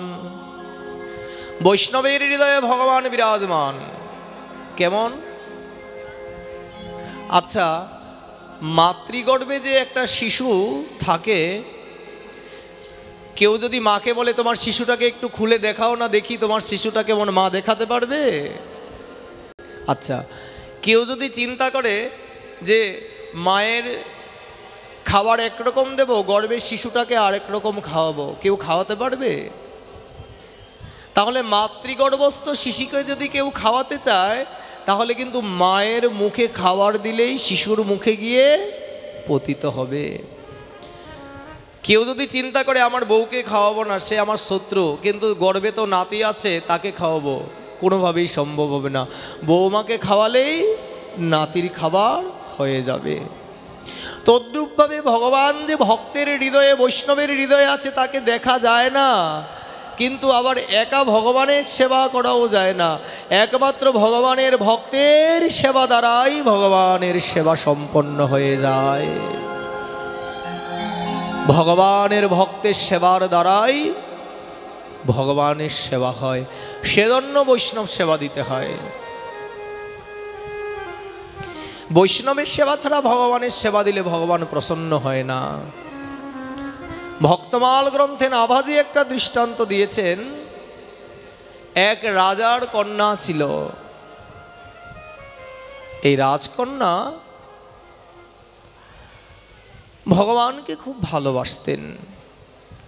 ওই রাজকন্যা যার কাছ থেকে দীক্ষা নিয়েছিলেন, সেই রাজকন্যার গুরুদেব বলেছিল, মা, অনেকের মন থাকলেও বৈষ্ণব সেবা দেওয়ার মতো সামর্থ্য থাকে না। মা, তোর বাবা যখন রাজা, তোর যখন অনেক অর্থবিত্ত আছে, মা তুই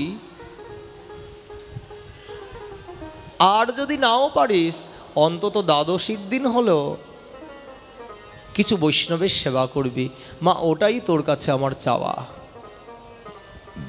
ছাড়িয়া বৈষ্ণব সেবা নিস্তার পেয়েছে কেবা, অনুক্ষণ খেদ উঠে মনে, দাস নরোত্তম কহে জীবের উচিত নহে, শ্রীগুরু বৈষ্ণব সেবা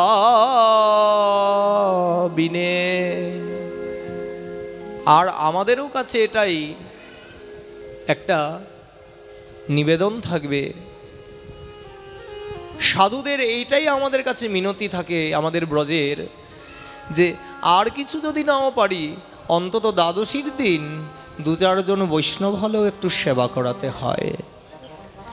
বৈষ্ণবের সেবায় ভগবান অত্যন্ত প্রসন্ন হয়। যার ঘরে বৈষ্ণবের সেবা হয়, ভগবান তার ঘরের দিকে তাকিয়ে থাকে।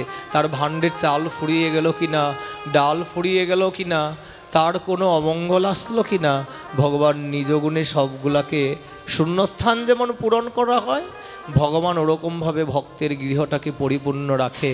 যেই ঘরে সাধু সেবা হয়, বৈষ্ণব সেবা হয়।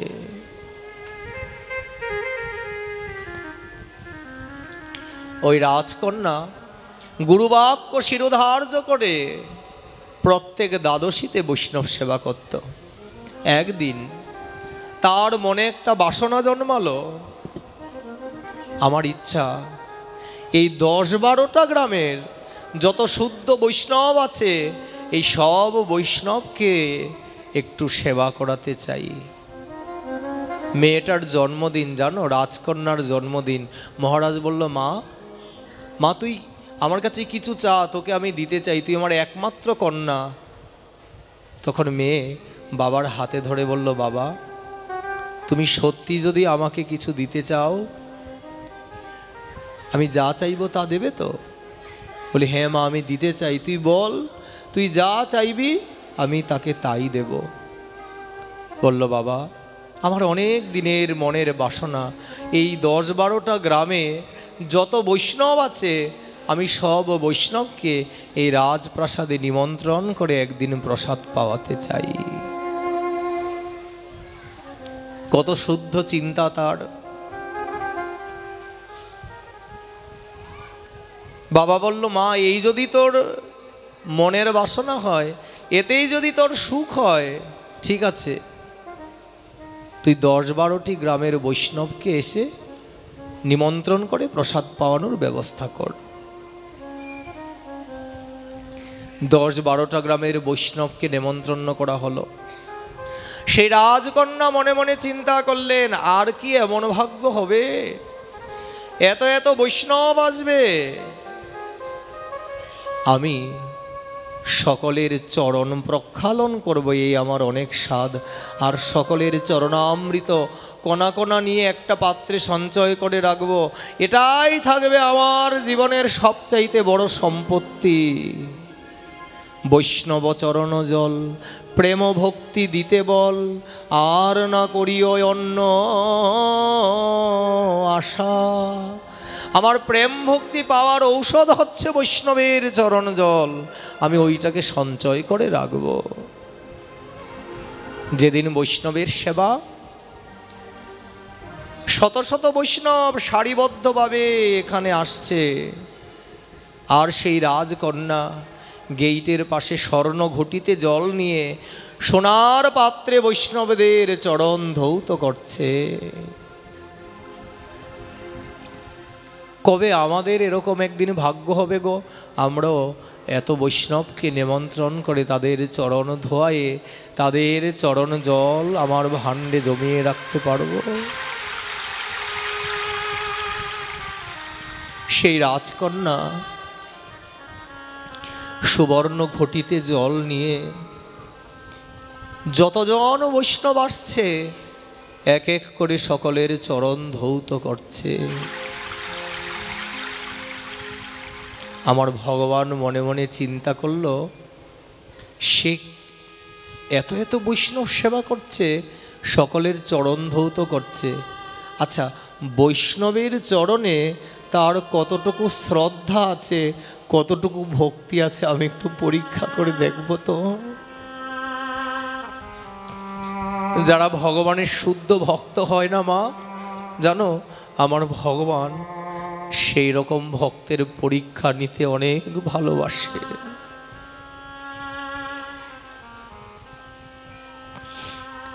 ভগবান চিন্তা করলো, তুমি এত এত বৈষ্ণব সেবা করছো, আজ তোমার পরীক্ষা হবে, আমিও বৈষ্ণবের লাইনে আসছি, দাঁড়াও।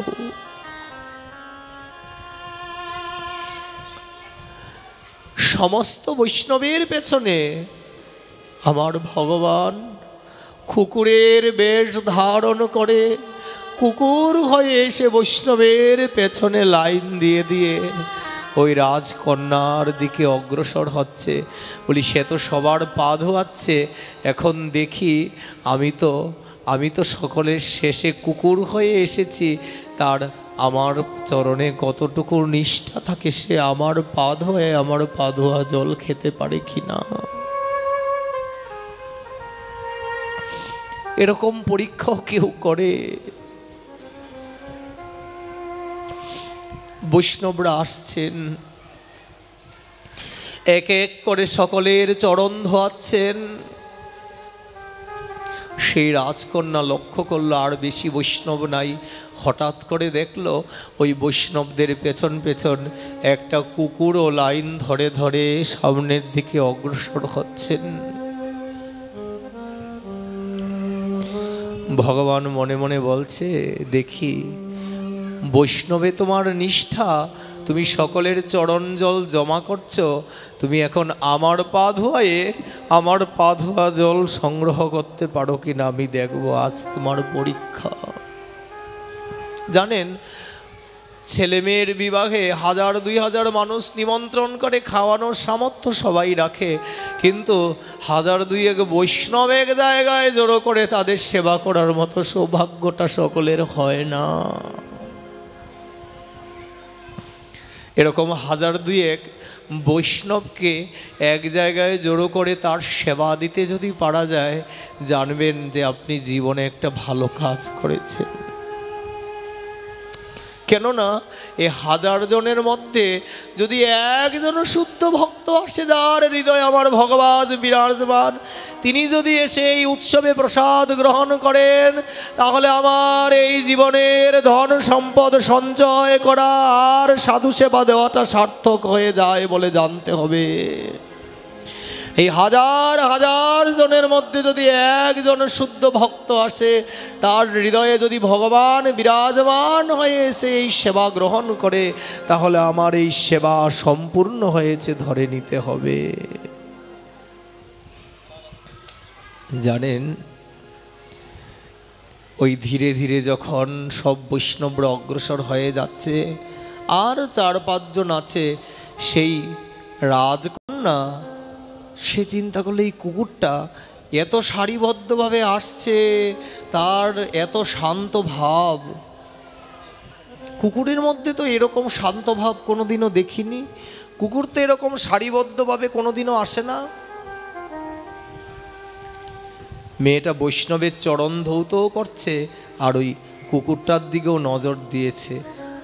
হঠাৎ করে দেখে ফেলল এই কুকুরের পদাঙ্ক যেখানে পড়ছে, সেই পদাঙ্কের নিচে ছত্রকমল, বলয় কুণ্ডল, শঙ্খ, বেদী চিহ্ন পড়ে যাচ্ছে। হঠাৎ করে দেখে ওই রাজকন্যা বুঝতে পারল, আরে এ তো আর কেউ নয়, এ তো আমার ভগবান, যাকে আমি এত ভালোবাসি। হে প্রভু, তুমি আমার পরীক্ষা নেওয়ার জন্য কুকুর হয়ে এসেছ। প্রভু, তুমি কুকুর হয়ে আমাকে পরীক্ষা করতে এসেছ। তুমি কি ভেবেছ আমি তোমাকে ঘৃণা করে দূরে সরিয়ে দেব, আমি তোমার চরণ ধৌত করব না? তুমি কি এটা চিন্তা করেছ? প্রভু, ভালোই হয়েছে তুমি এসেছো। আমি কত চেষ্টা করেছি তোমাকে একবার কাছের থেকে স্পর্শ করার, কিন্তু পাইনি। আজ যদি তুমি আমার কাছে এসে থাকো, আমি আজ আর তোমাকে ছাড়ব না।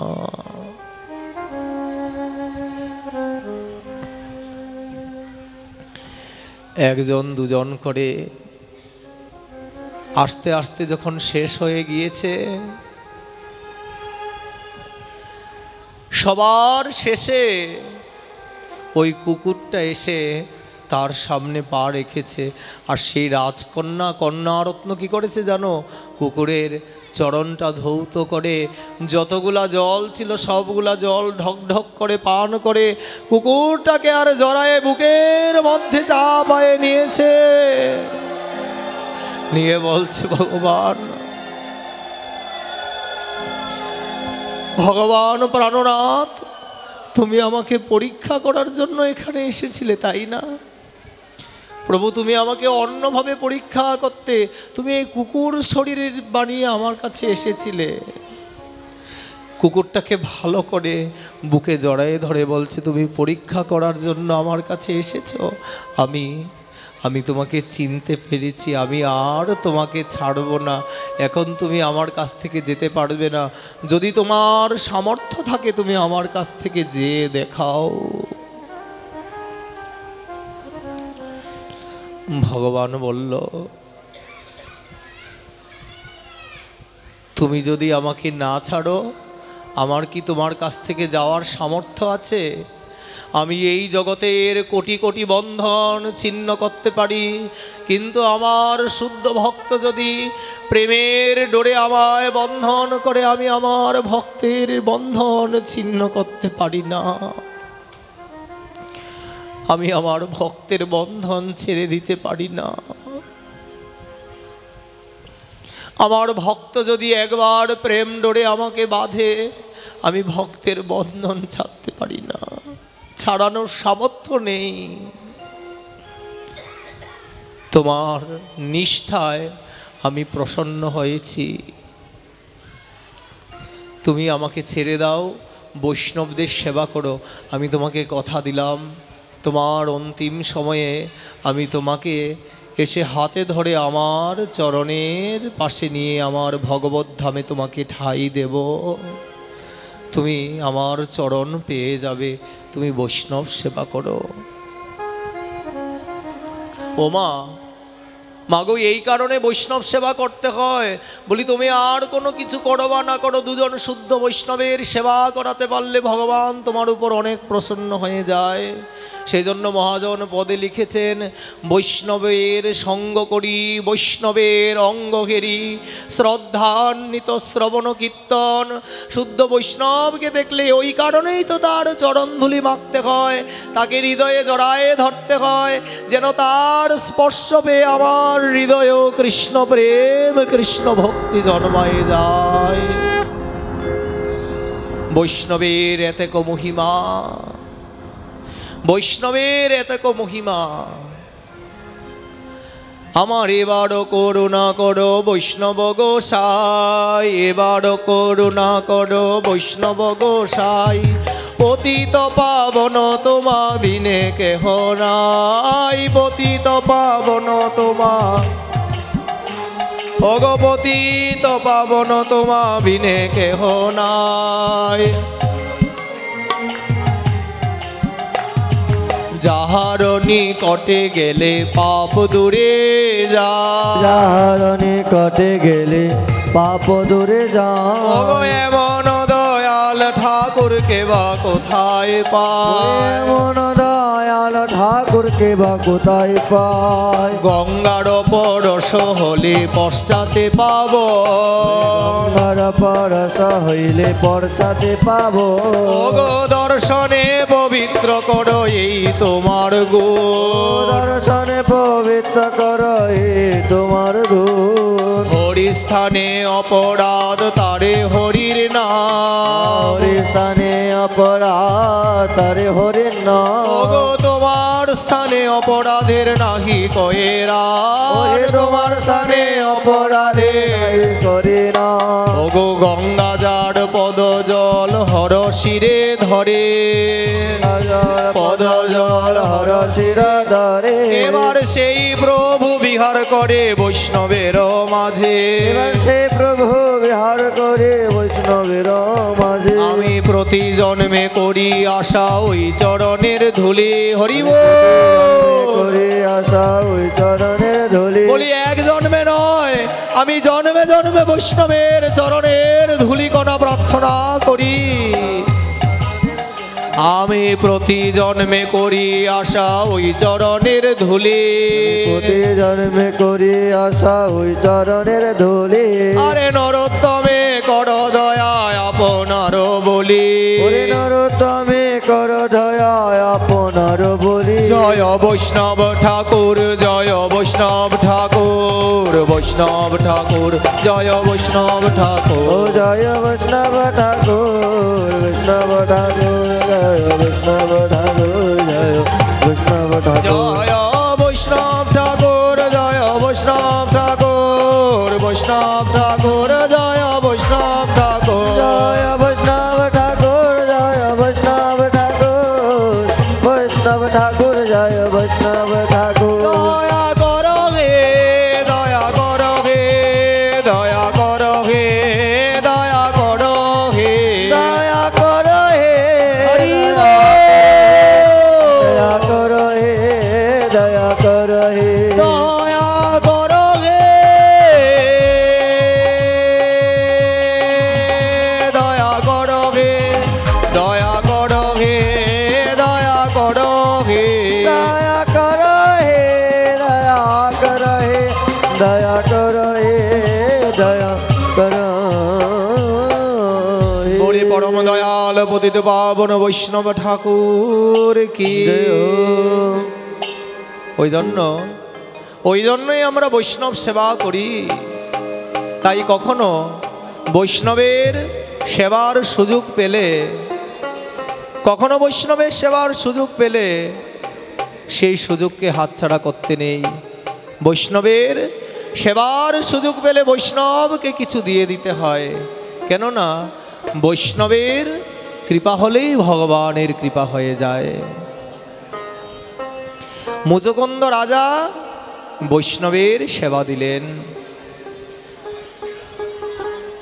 প্রায় 7-8 বছর অতিবাহিত হয়ে গেল জানেন। এই বৈষ্ণব সেবা দেওয়ার পর 7-8 বছর অতিবাহিত হয়ে গেল। একদিন সেই মুচকুন্দ রাজার সভার মধ্যে দেবশর্মা নামে একজন পণ্ডিত ছিল। দেবশর্মা বিভিন্ন জায়গায় দর্শন করতে যায়।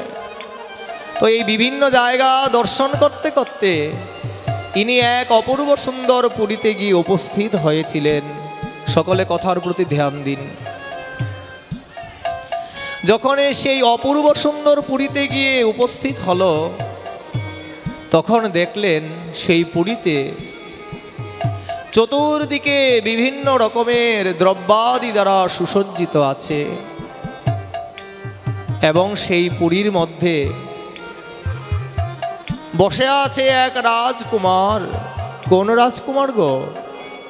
ওই যে একাদশী ব্রত করতে গিয়ে যার প্রাণ চলে গিয়েছিল সেই রাজকুমার সেই অপূর্ব সুন্দর পুরীতে রাজা হয়ে বসে আছে।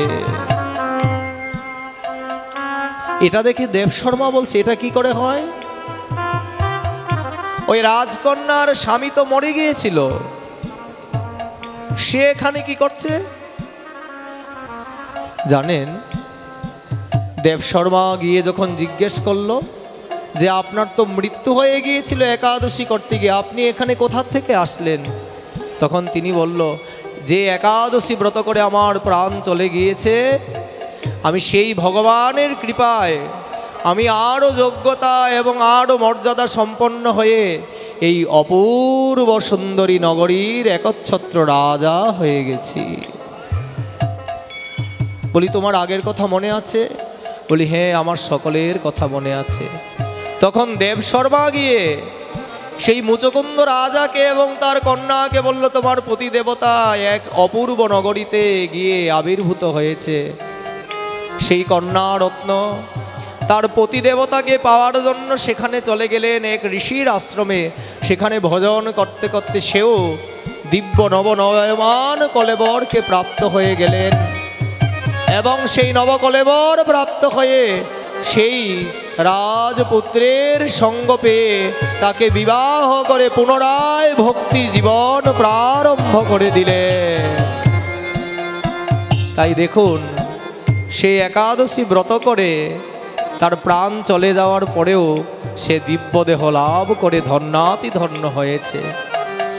আমরা যদি এই রমা একাদশী ব্রতটি একদম শুদ্ধভাবে পালন করতে পারি, তবে আমরাও গৌর গোবিন্দের কৃপা পেয়ে যাব। এই গৌর গোবিন্দের কৃপার ভিখারি হয়ে আজ এখানে আসা গৌর গোবিন্দের অসংখ্য ভক্তের চরণে কোটি প্রণতি নিবেদন করি, প্রত্যেকে যেন আমাদের ওই গৌর গোবিন্দ চরণের দাস হওয়ার জন্য কৃপা করেন। গুরু বৈষ্ণবের কৃপাতেই তো কৃষ্ণ দয়াময় হয়। আপনাদের মতো ভক্ত বৈষ্ণবের কৃপা পেলেই কৃষ্ণ কৃপা লাভ হয়ে যাবে। এই আসরে আছেন যত বৈষ্ণবগণ, সকলের চরণ ধুলি আমি করি মস্তকের ভূষণ। সবে মিলি কৃষ্ণ ভক্তি দেহ তয়া মারে, কৃপা করি কৃষ্ণ প্রেম দেহ ময়ধমে। সকলের চরণে এই মিনতি রেখে আজকের মতো কথাক্রম এখানেই বিশ্রাম দিলাম। রাধারানীর কৃপা হলে পুনরায় আস্বাদন হবে। নিতাই গৌর সীতানাথ প্রেমানন্দে। হরি হরি বল বল হরি রাধা গোবিন্দ গিরিধারী প্রেমানন্দে। হরি হরি বল বল হরি। এখন আমাদের পাঠের সমাপ্তি কীর্তন হবে এবং তারপর আমরা প্রদীপ প্রজ্বলন করব। সবাই জ্বালিয়ে নিন। আমরা সংক্ষিপ্ত কীর্তন করতে করতে তারপর একসাথে আমরা ভাগবতরূপী ভগবানের আরতি করব, ঠিক আছে? রাধে গোবিন্দ জয় রাধে গোবিন্দ, রাধে গোবিন্দ জয় রাধে গোবিন্দ, রাধে গোবিন্দ জয় রাধে গোবিন্দ, রাধে গোবিন্দ জয় রাধে গোবিন্দ, রাধে গোবিন্দ জয় রাধে গোবিন্দ, রাধে গোবিন্দ জয় রাধে গোবিন্দ, রাধে গোবিন্দ জয় রাধে গোবিন্দ, রাধে গোবিন্দ জয় রাধে গোবিন্দ, রাধে গোবিন্দ জয় রাধে গোবিন্দ, রাধে গোবিন্দ জয় রাধে গোবিন্দ, রাধে গোবিন্দ জয় রাধে গোবিন্দ, রাধে গোবিন্দ জয় রাধে গোবিন্দ, জয় শ্যাম সুন্দর মদন মোহন বৃন্দাবন চন্দ্র, রাধে গোবিন্দ জয় রাধে গোবিন্দ, রাধারমণ রাজবিহারী শ্রী গোকুলানন্দ, ও রাধে গোবিন্দ জয় রাধে গোবিন্দ, জয় জয় রাধাকান্ত রাধা বিনোদ শ্রী রাধা গোবিন্দ, ও রাধে গোবিন্দ জয় রাধে গোবিন্দ, জয় জয় রাশেশ্বরী বিনোদিনী ভানুকুল চন্দ্র, রাধে গোবিন্দ জয় রাধে গোবিন্দ, জয় জয় ললিতা বিশাখায়াদি যত সখী বৃন্দ, রাধে গোবিন্দ জয় রাধে গোবিন্দ, শিরোপমঞ্জরি রতি মঞ্জরি অনঙ্গ, রাধে গোবিন্দ জয় রাধে গোবিন্দ, জয় জয় পূর্ণমাসী কুন্দলতায় আরবীরা বৃন্দ, রাধে গোবিন্দ জয় রাধে গোবিন্দ, আমায় কৃপা করে দাও হে যুগল চরণার বৃন্দ, ও রাধে গোবিন্দ জয় রাধে গোবিন্দ, ওরে রাধে গোবিন্দ জয় রাধে গোবিন্দ, রাধে গোবিন্দ জয় রাধে গোবিন্দ, ও রাধে গোবিন্দ জয় রাধে গোবিন্দ, রাধে গোবিন্দ জয় রাধে গোবিন্দ। আমরা এখন রাধা দামোদরের সেই স্তোত্র করে আরতি করব, ঠিক আছে?